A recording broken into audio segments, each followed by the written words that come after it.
Alright, ito naman yung itatattoo natin for today. Jesus Christ ulit. Pero this time, customize siya.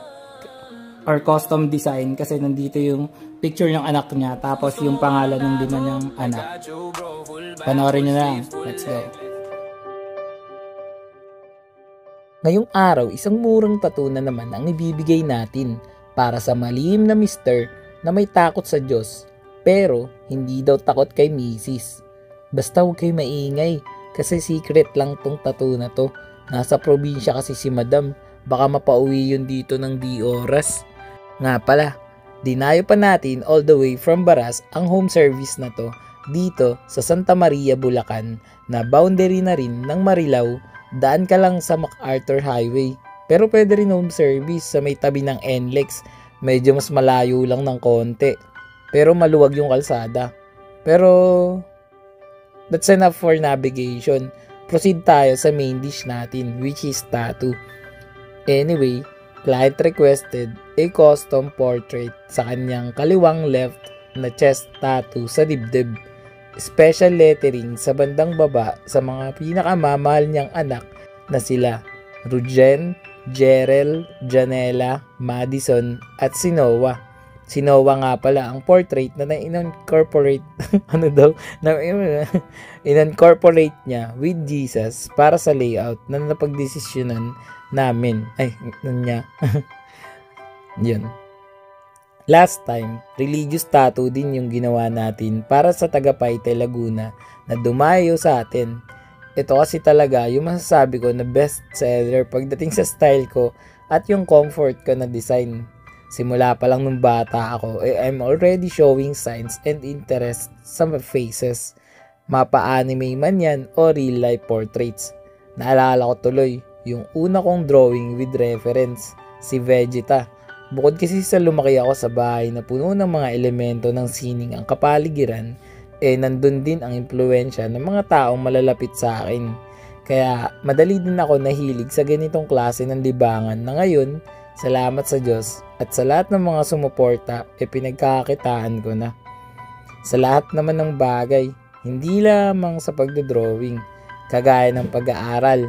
Oo, alam ko nakakatamad ang pumasok sa school, magbasa ng libro o manood ng YouTube tutorials. Pero lahat ng sacrifices natin, mapamaliit man yan o malaki, mayroon at mayroon pa rin maitutulong balang araw. Naalala ko, sabi ka nila kahit nga daw sa simpleng bato lang meron at meron tayong makukuhang leksyon. Diba? Importante lang na huwag tayo magsawa na magsaliksik, makinig at matuto mula sa mga talinong available naman sa atin for us to grab.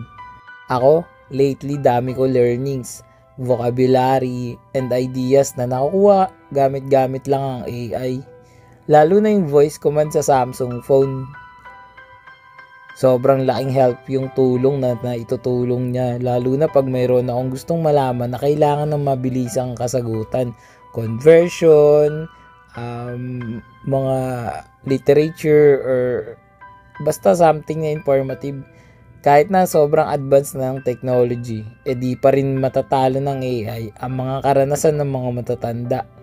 Iba talaga human mind.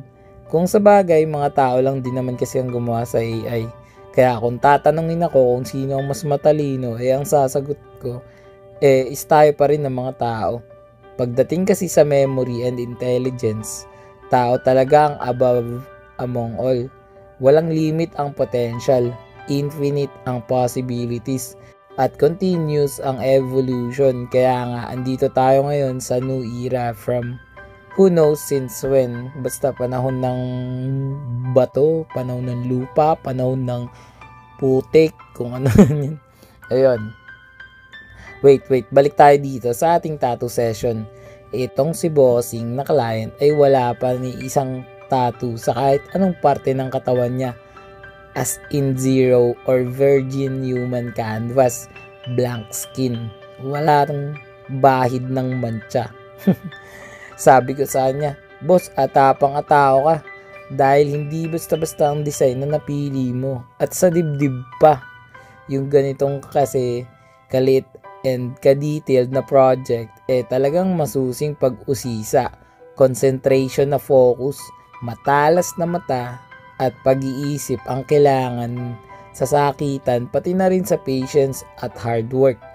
Maraming salamat boss, kasi sa dinami-rami ng tattoo artist sa inyong lugar, sa probinsya namin, sa mga syudad sa pagitan natin at sa buong bansa, talagang ako pa ang napili mo na bigyan ng ganitong huge opportunity para magborda sa'yo at ipamalas ang angking kakayahan at natatanging galing na hindi pa naman kagalingan. More than 2 years pa lang kasi ako sa tattoo industry, both as a collector and a tattoo artist. Kalimitan ng mga nagpapatattoo sa akin, di naman daw talaga nila habol kung sa veterano sila magpapagawa. Di daw nila need yung 100% kopyang-kopya, totally, absolutely yung reference. Importante sa nila ay gusto nila yung style and design ng itatattoo ko at napag-isipan naman daw nila ng maraming beses. Kasing dami ng beses na napanood nila yung mga videos na na-upload natin sa Facebook, YouTube, and TikTok. Maraming salamat sa inyong lahat. Teka, napahaba na naman tong kwento ko. Para sa mga tropa natin dyan na gusto ng murang tattoo na kagaya nito, may mga ipapa-custom kayo, mga mahal nyo sa buhay na gusto nyong ilagay sa parte ng katawan nyo, alam nyo na yung gagawin nyo. I-PM nyo lang ako sa FB page More Than Vlogs, text o tawagan ako sa cellphone number ko 0970-825-0395. Sa mga tinatamad, sa mga ayaw bumiyahe, sa mga hindi nakakaalam ng lugar na baras dito sa Rizal, walang problema. Pwede po kayong magpa-home service sa akin. Basta abot ng motor ko, kayang lakarin ng mga paa ko, kayang liparin ng wala akong pakpak. Pero basta kayang puntahan ng mga transportation, land, water, air, outer space, lahat na guys. Basta kaya kong pupuntahan ko kayo. PM nyo lang ako. Ako bahala sa inyo. Pag-usapan natin yan. Napakadali ko naman kausap Alright. Paano? Bago matapos tong video, panoorin at alamin muna natin ang tattoo client review. Let's go. Yeah. Gusto mo ba ng tattoo? I got you bro. Full back, full sleeves. Boss, tapos na yung tattoo natin. Anong masasabi mo? Siyempre, napakaganda, Daniel. First time ko magpa-tattoo. Saka napakaganda nung ginawa nating combination. Kaya wala akong masabi. Grabe, first timer yun mga bossing. Rate mo na boss, 1 to 10. Siyempre 10, kung meron 11, pwede pa. Iyon no. Dinami pa natin yan si boss ng home service dito sa Marilao pa yan. Alright. Ulit ka pa ba boss? Pwede pa. Salamat boss sa tiwala. Thank you. Thank you, Daniel. Tsaka sa pagkain. Thank you.